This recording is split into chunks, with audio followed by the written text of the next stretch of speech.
Hati-hati molek, beringat sikit bila boleh duit 1,000 tu jangan gaduh ambil taruh, cek dulu. Takut-takutnya jadi seperti dengan video hot ni Sasai.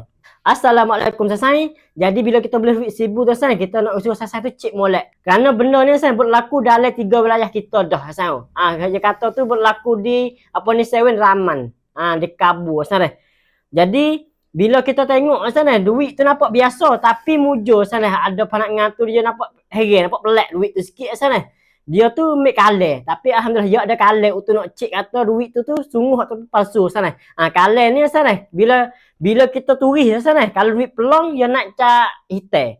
Kalau duit benar duit sungguh tu sana dia nak cak kuning. Jadi yo turis tu bila turis nak hitam makna duit tu duit pelong sana. Jadi Sasai mana hok duk nego ataupun duduk jual duk guna duit banyak-banyak duit 1,000 sana. Belilah kalian ni harga tak apa 100 dah sana. Pecek di gagos sini sana. Jadi kita takutnya kita ambil duit tu pergi beli kok lain. Dia mau beli kok itu tak apalah. Kita boleh duit tu pula saya kita pergi beli kok lain takut-takut kita pula jadi orang tipu demo. Demo boleh higat lah kita tu kalau kita macam tu sana. Sedekah kita tak ada kenal kita tak lupa. Tapi nak ayat tu dengan rupa tu jadi kita orang nipu. Tu takut sana. Sekadar nak sapa sana cukup ingat sikit. Wassalamualaikum warahmatullahi wabarakatuh.